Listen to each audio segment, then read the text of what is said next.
Okay, folks, we just have everybody's attention again now, please. So I'd like you to welcome, next coming up is Lee Tavinder, who's a referee, and he's actually head of the referees in the Irish League. He's sort of overseeing them, and having made a documentary on Crusaders, I could see the abuse that he takes as a fourth official is absolutely remarkable. So listen, Lee is an incredible story to say, so it could have everybody's attention. It's very well worth listening to. And Eugene was talking about the welfare of the coach and things like that are very interesting here. So Lee, listen, you're very welcome to come up. Round of applause, please, for Lee.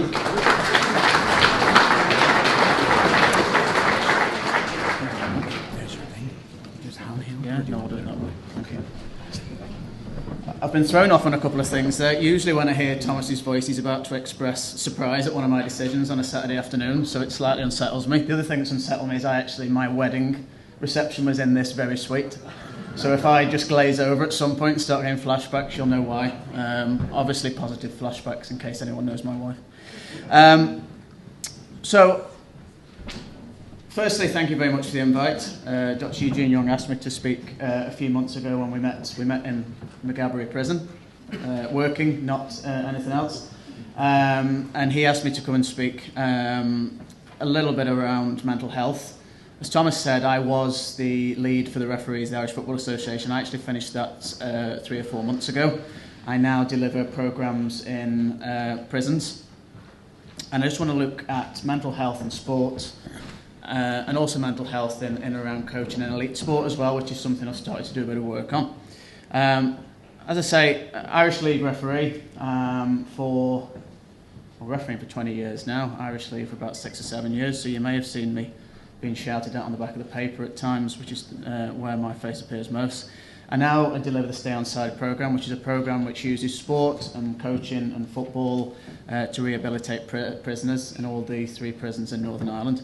And it's amazing when we're delivering workshops in Maghaberry, the crossover to when we're delivering workshops in sport and actually with elite players, because you know what, the problems from somebody that's around mental health are very, very similar. From somebody that's around 6 months from turning professional to somebody that's deep inside the offending cycle. My previous work is within criminal justice, both England, Northern Ireland, and I worked over in America as well, in and around how people are treated in the criminal justice system around mental health. In America, it's a very, very different philosophy to mental health. You're as likely to go and make an appointment with your psychiatrist as you are your dentist. It's far more open, there's far less stigma, and that's something that we're still trying to bring in. So I'll try and keep to my time limit if I possibly can. Equally, if there's any questions at the end, I'm quite happy to answer questions. I know we're tight for time. What I want to do is look at what mental health looks like, try and capture a bit of what mental health in sport. From listening to the guys, which was fascinating there, a lot of the stuff that I'm about to talk to has been mentioned already, in and around the pressure of sport, the work-life balance, people dropping out of sport. And a lot of that is contained in what I'm going to speak to. Want to look at some case studies of somebody in sport suffering from mental health problems and how it impacted on them, and just very, very briefly discuss the benefits and limitations of sport on mental health. So that's the question that I tend to lead my workshop with. What does mental health look like? It can be very, very different. I think there's a real stigma around what mental health is, how we deal with it. A few stats there which I won't go into any great detail. 1 in 3 people per year suffer from mental health. This is the new stats that were brought out a few weeks ago. It's gone from 1 in 4 to 1 in 3. I 100% believe it's far, far higher than that. That's the people that actually disclose mental health. 10% of the UK population suffer from depression.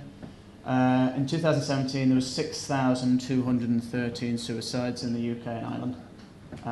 If you saw that figure that happened from an incident, then you know there would be outcry, but it's not dealt with widely. Men are 3 more times more likely than females to suffer from mental health, and in Northern Ireland, 6 deaths per week from suicide.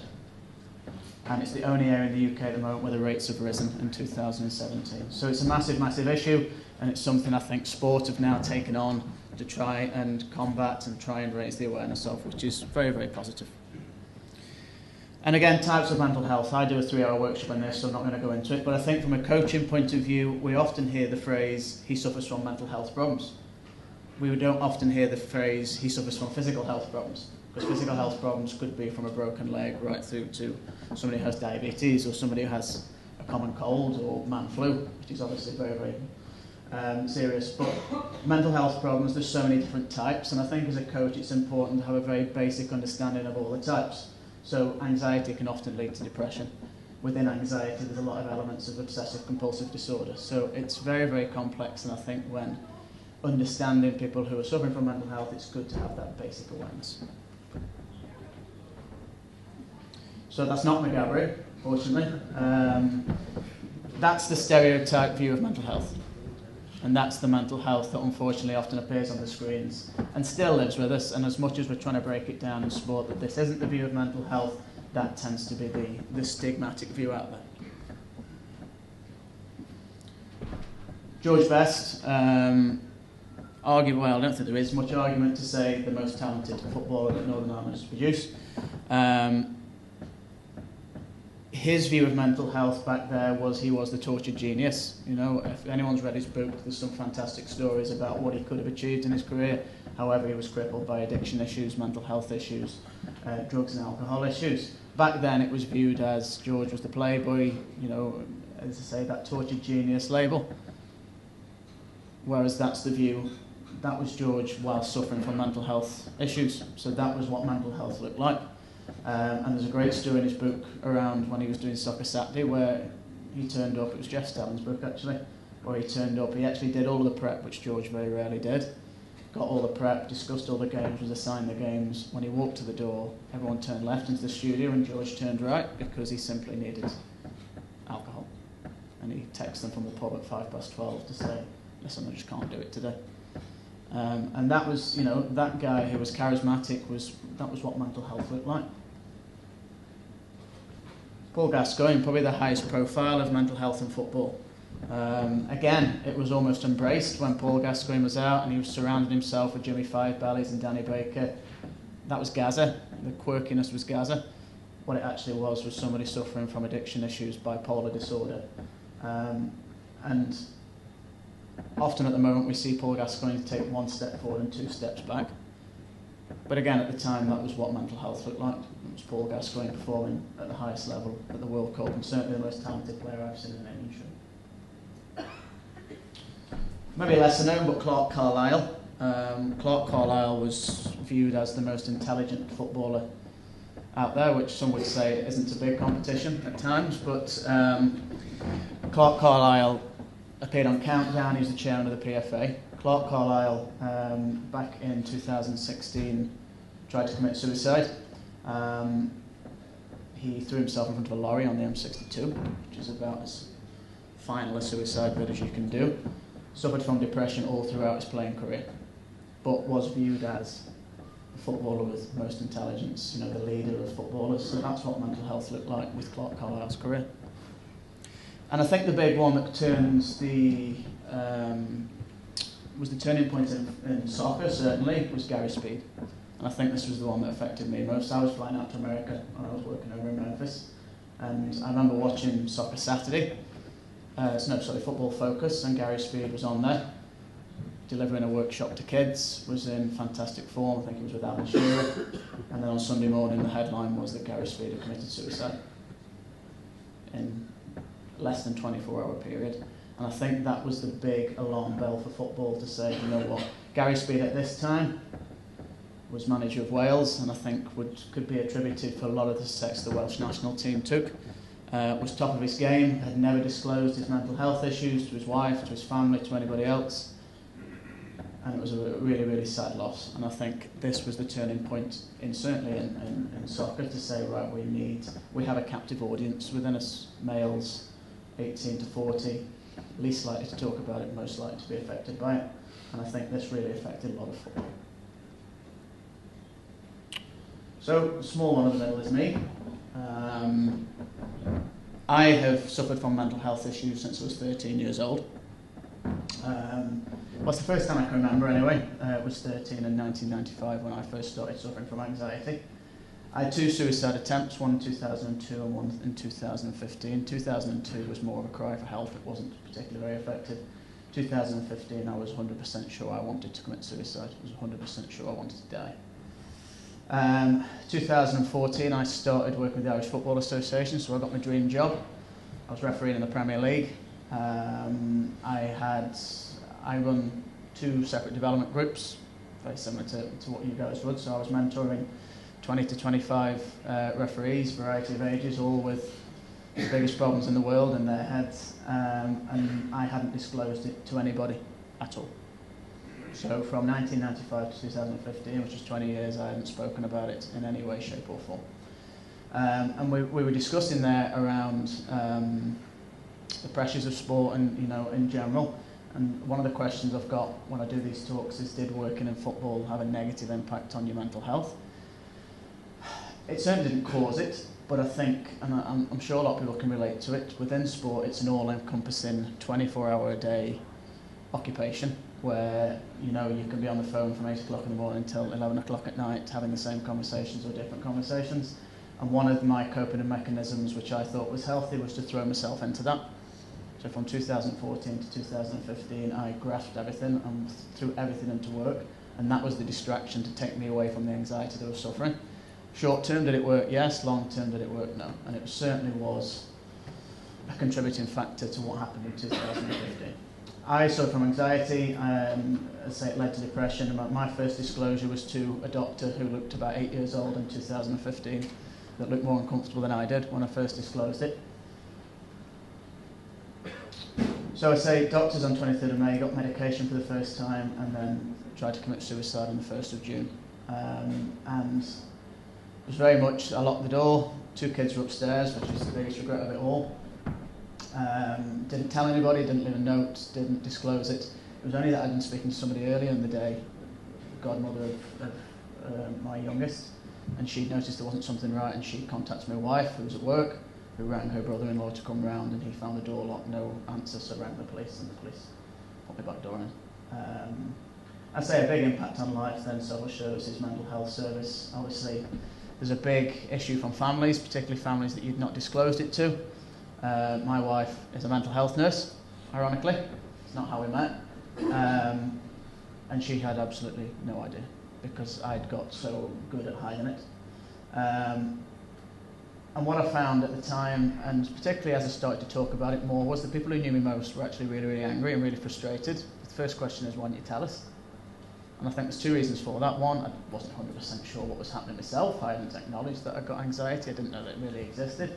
But secondly, there's so many pressures on males within sports, males, and listen, particularly females as well. I wasn't ready to talk about it, but I was also ashamed that I wasn't dealing with it. I see me as a confident person operating at the top level of football. I should be able to beat anxiety or whatever it is, and that was the main reason I didn't talk about it. So from 2015, started to take medication, which I was completely against in my own head for years and years, and then, what I say now is, if you've got a headache, you take a couple of paracetamol. If you've got mental health problems, you take medication that helps you with that. You don't break your leg and say, well, do you know what, I'm really ashamed of that. I'm going to try and get myself through this over the next 12 months and won't tell anybody. It isn't the case.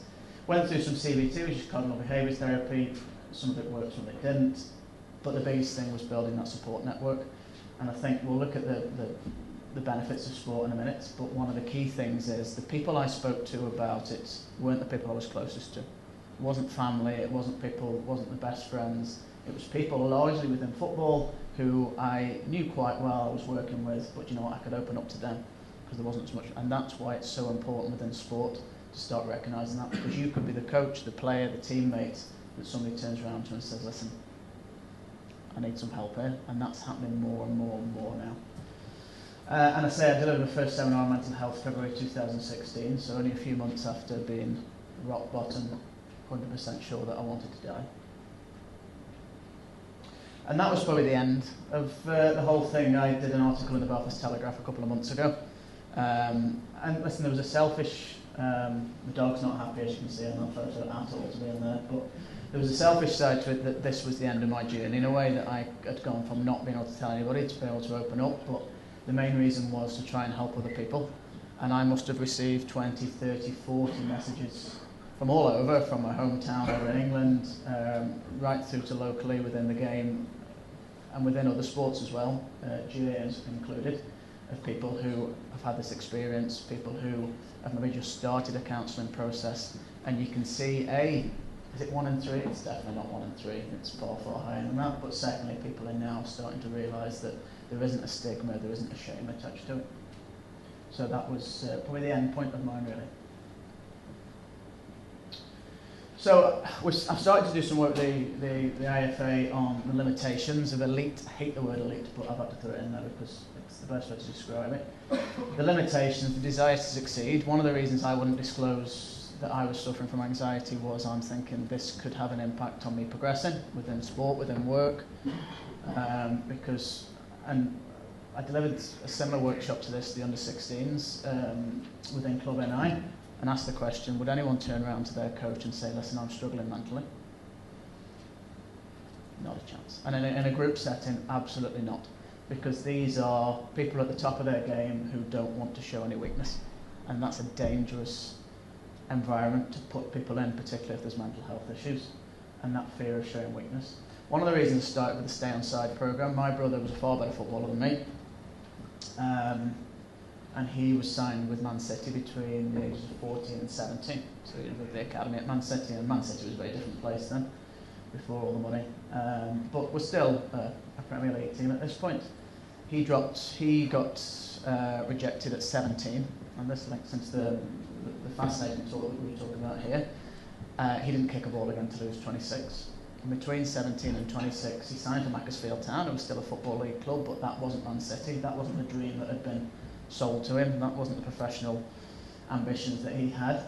And he gradually got addicted to gambling, to the point where I'd get a phone call. He used to get paid in a canny once he dropped out of Macclesfield, and he would have put £150, the cash in hand that he got, into the fruit machine by 6 o'clock on a Friday night, and I get a phone call.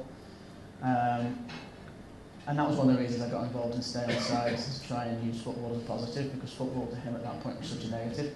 He went on, he ended up in prison. Now, he's turned it around now, he's got a family, he's settled, but for 9 years it was a very, very difficult journey for him. And that fear of showing weakness was a big thing for him, that he didn't want to show that he was not going to make it. And that comes to dealing with failure as well, and managing the dream that's sold to kids. Because, you know what, and we were talking about injuries there. One of the things that came out when we did the workshop was dealing with injuries was a massive, massive issue, both in terms of fear at what's around the corner, but also the isolation. It's great to hear that it's a consideration to keep injured players within, because being isolated when injured, and if mental health is on top of that, is very, very challenging. And adjusting to life outside of football as well, which was certainly a big issue for my brother. And the pressure of the game, as I say, I don't think football caused my mental health, but it definitely did have an impact. Very quick clip. Glentoran versus Coleraine, start of 2017. Sunny day in East Belfast.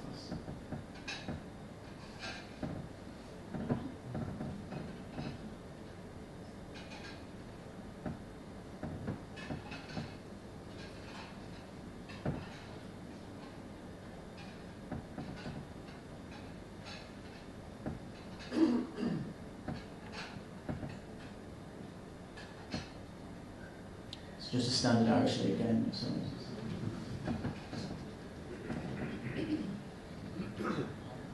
So the morning of this game, I'd had a fairly bad week mental health wise. People say, are you cured now? I don't think I'll ever be cured. But I'm very good at managing my anxiety now. I'm very good at having a support network around me. It doesn't really affect me on the pitch. I think on the pitch is the moment where I actually get away from it, and it's something I enjoy. It's something that it doesn't usually. But this particular day, I had a bad week. The morning, my wee girl had been ill, and we reassessed after every game.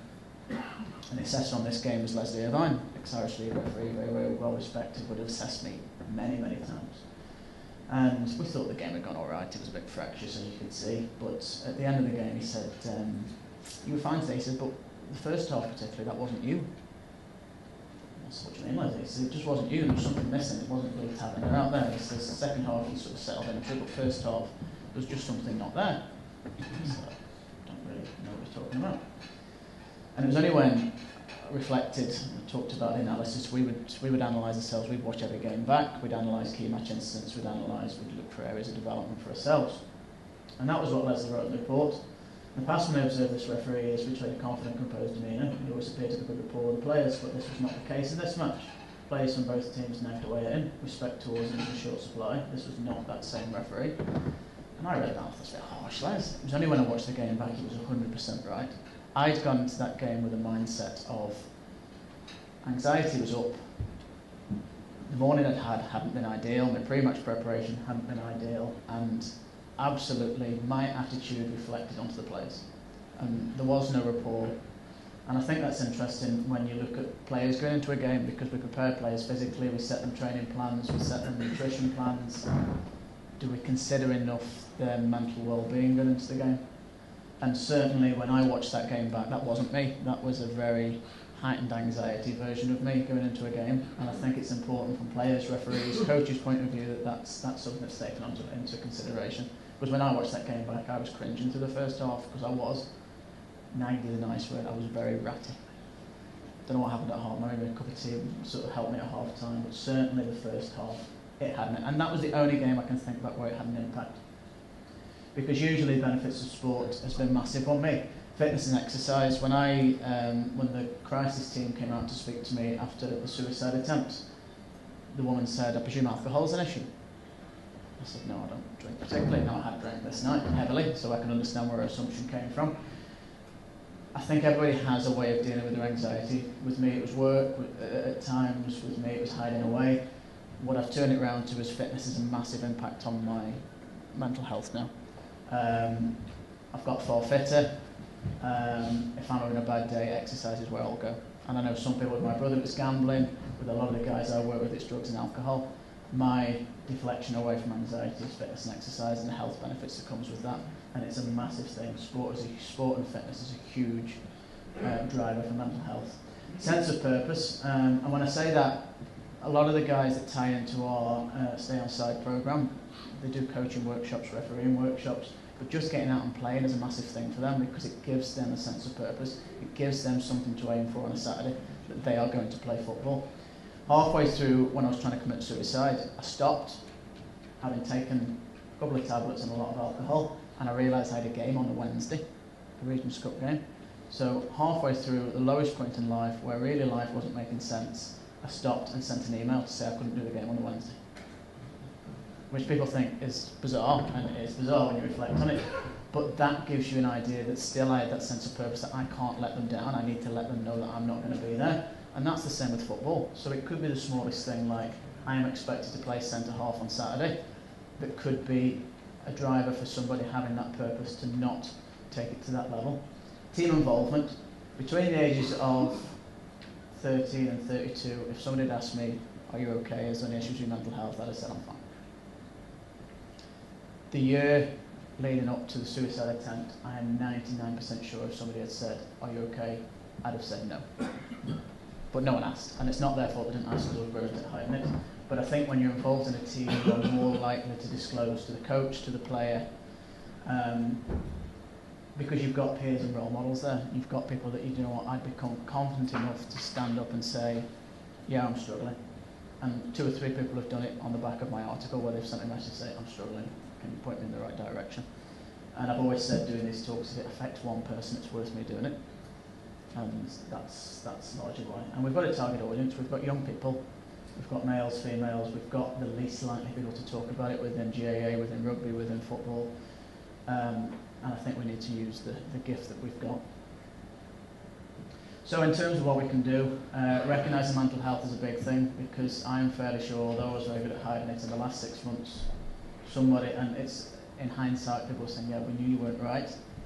Didn't know what was wrong with you, but we knew you weren't right. Communication, supporting the club members. And what we do on the Stay On Side is very much about breaking down the barriers. I often say to people, I can't counsel, I can't diagnose, I'm not a mental health professional in any way, shape or form, but I know the options, and I know the options that are out there. And I think as coaches, if we know the options, it can be a valuable tool, because just saying, listen, I can point you in the direction of this person or that person is absolutely vital. Because at the start, I made 4 doctor's appointments before I actually spoke to the doctor. And every time I went, by the time the appointment came around, I was okay. I'd come on my cycle. My anxiety very much manifests itself in cycles, so I could go from being absolutely fine to hearing an advert on the radio, one of the PSNI road safety, and within 5 minutes I think the whole family were going to die in a car crash. I would go from point 0 to point 100 in 5 minutes. My daughter wouldn't arrive home from school on time, she'd been kidnapped straight away. And that was my cycle of anxiety. But knowing that and understanding that has been vital to sort of telling people that and making people understand. And it is just knowing the options out there that people have got. And there are so many. And I say with the doctor's appointments, I made 3 or 4. Every time I got there, by the time I got there, the cycle had ended. And I'd say I had a bad issue with my ears. So I think he thought I had the worst ears in Ireland, because every time I went there, I said, I've got real problems with my ears. And he was like, there's nothing wrong with your ears. I just didn't know what else to say by the time I got there. And I said, I either cancelled the appointment or wouldn't speak about it. And that is the issue, that often people, when they make a doctor's appointment, they want to talk about it all at the lowest. In 3 days' time, it could be a completely different playing field it's operating with. So knowing the options and knowing the pathways is vital, because there were so many. At the time, I would have said nobody wants to listen. There's no options out there. I know now, looking back, there was hundreds of people that would have helped me. It's just knowing what to do. So just to summarise, what does mental health look like? It looks like me. It looks like George Best, Clark Carlisle, Gary Speed, whoever you want to look at.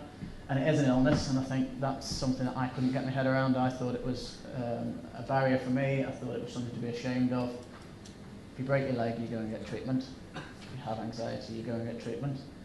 Sport can have a massive, massive impact, and I've seen that myself. And I say, from under 16 players close to signing professional contracts, right through to somebody who has spent the last 8 or 9 years in Hydebank and Maghaberry.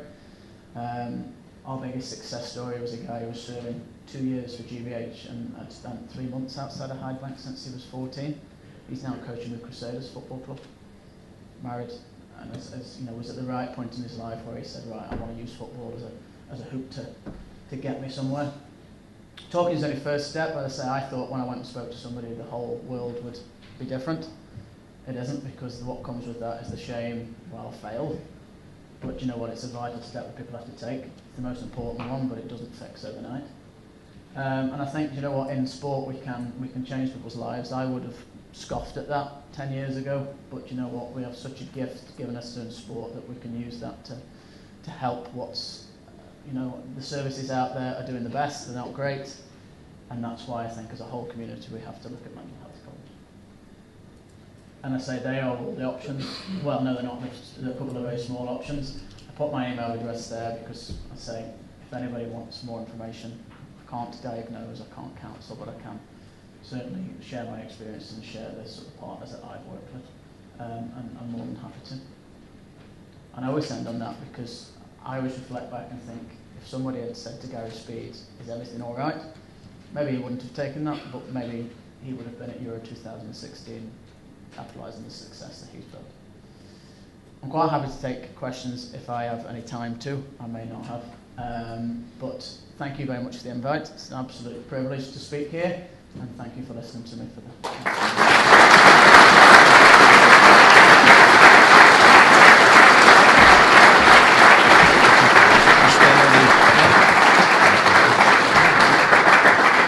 Okay, Lee, this is fabulous. Thank you very much indeed. Folks, we're only just a couple of minutes here, so if anybody has a burning question, if they could put their hand up, if anybody wants to ask something, there's a gentleman down here, okay?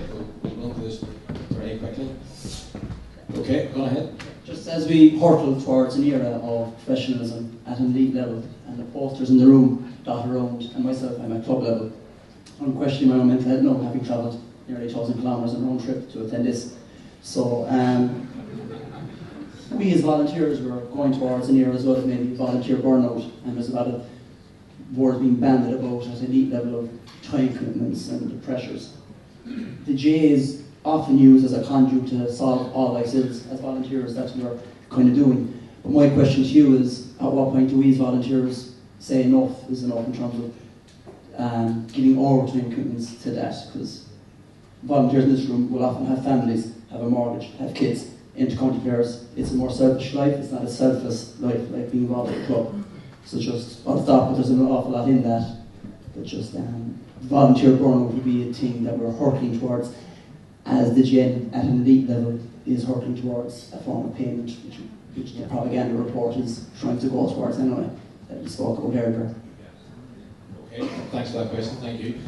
Lee, it's just not just players, as I'm saying, there's coaches, there's people involved. I mean, this affects everyone. And I think I see that in every sport that I've ever worked with. I think the key thing is the only person that knows where you are on that scale is yourself. And I sit back and I see, even within refereeing, I see people that are right at the edge of burnout, and some are very self-aware, and I think it's the self-aware ones that can take that step back. But we know how many people become reliant on us within sport, that taking that step back sometimes becomes, and I think it's the point where you look and say, do you know what, if I was to step back tomorrow, the impact would be massive, that you probably need to say, right, something needs to change. Within my job, I knew about 3 months before I tried to commit suicide that I was well down that road. I remember I took the kids to school one morning, and my youngest will never walk into school on her own. She hates it. And I actually let her walk into school on her own, crying her eyes out, because I had a couple of emails I needed to do before I got in the car. And that was the point I went, hang on a minute, what's going on here? I'd just thrown myself so much into sport to get away from other things. And I think it's just, now I manage it by saying, do you know what, I need a day off. And taking a day off would have been inconceivable to me in 2014, away from football. Now it's, do you know what, I need to take a day off. And it's finding things that are the polar opposite of being involved in. So my two things are spending time with the kids and walking the dog. If I need to get away from it, I'll take the dog out. I'll take the dog out for 2 hours. I'll leave my phone at home. And again, me without my phone was inconceivable in 2014, 2015. I remember I went away on a cruise and there was no Wi-Fi on the boat. I was devastated. And I was like, well, you just leave it alone. I was like, I need to check my emails, there might be something. And do you know what? We're in a different age now where people can contact us at every point of the day. And I think it's so important to have a mechanism mentally to take a step away from that, because otherwise it's just a revolving circle. And you know what, you'll go to, and I'm sure this resonates with a lot of people, you'll be sat up on your laptop or your phone at 1 o'clock at night and you'll go, do you know what, this is ridiculous, I need to take a break tomorrow. I really do. And then come 8:30 in the morning, you're back on the phone. But when the question is volunteer being at a club of having the awareness of that themselves, having that self-awareness, or letting someone know that, like, okay, I want to become a coach, where you must do a foundation course, you've got to do child protection after that, and you must do a first aid course, and you got to do GDPR. That's going to scare the living SHIT out of an individual who want to volunteer. We're trying to get more people involved in you're trying to enrich your community. Yeah. And I think it's doing it in a stage process. I think because I think we can scare people. I work quite closely. All of our community courses for the offenders, they get enrolled as volunteers. And to throw what you've just described at a guy who's probably never been in education since 12 years old, absolutely would scare the absolute. So our course is structured differently. That it was done over a far longer period. The educational side is very supported because, you know, I mean, some of the best people with the best life skills are not the people with the education skills. And to say, right, okay, we want you to do a 3-hour safeguarding course, and we want you to complete your first aid exam. Even hearing the word exam is enough to scare many a person off. So I think it has to be a step-by-step process. And we've changed the Stay On Side course. We would do the level 1 coaching, but we have very much changed it that the practice, so the paperwork side of it is done within the practical, to almost hide it away in a way, so as not to scare them off. So I think we've spoken about there making it for individuals. I think it has to be made for individuals, because otherwise, as you say, you're going to scare a lot of good people off with a lot of good life experience as well. Okay, good man. Okay, Lee, it would be remiss of me not to ask you one last question just on this, and I know that we're behind time, but you mentioned your wife works in mental health. She didn't spot it. You mentioned that if somebody had have asked you, are you okay, during your pre-suicide attempt, you're 99% sure you would have said you are okay. So I guess if there's one message that the coaches here could leave this room with, because they're coaching with other coaches, and it's not just players, so collectively, what's the one nugget of information that could make them better aware to maybe spot something than they perhaps were coming into this room today? What would that one thing be? I think, looking back at myself, well, firstly, anyone that's married to a nurse will realise that the least sympathetic people in the world, so my wife was never going to spot. She just looks at me now and says, oh. But I think it's those subtle changes. And my thing was, you know, if I was angry, I was fine. If I was loud, I'm naturally quite loud and naturally quite. It's when I withdrew that people actually, when they reflected back and said, you know what, you were really, really quiet. And I think it's just that very, very subtle changes in somebody's personality. And it is literally that, do you know what? That guy doesn't seem quite right today. And it's the one thing you can't put your finger on, because people aren't going to stand on a football field and scream, I've got mental health problems. It's not going to happen. But do you know what? As I say, in that last 12 months, I was desperate for somebody to notice. And I think it is. And do you know what? If you ask somebody, is everything okay? And they say, yeah, I'm fine. I just had a problem at home with the kids, or the new baby. You've lost nothing. But for the 1 in 20 that turn around and say, well, do you know what? Yes, I do. Something's not quite right with me. I'm not sure what it is, because so many people with them don't know. I didn't know what anxiety was. It wasn't that I said, oh, no, I've definitely got anxiety and sorted out. I didn't know until I was diagnosed with it what it was, and it was only then that I could start to notice signs and symptoms, and it made a bit more sense. So I think the little nugget is, and I think you make an important point there, fellow coaches as well, because players, I think we think we've got a responsibility for. Sometimes the coaches are forgotten about, because the coaches out there that have to be strong, they have to be supporting the 20, 25, 30 plus players. So do you know what? It's the guys around you that turn around and say, is everything all right today? Because it could be that one time that it has the biggest impact. Okay. Lee, it's absolutely fabulous. You provided your email address. You're happy enough if anybody in a closed platform will be able to contact you. What is it again? Just your email. Go back there a couple. It's Lee. There we are. Oh yeah, Lee Tavinder at irishfa.com. Okay, brilliant. Lee, thank you very much indeed. Round of applause to you.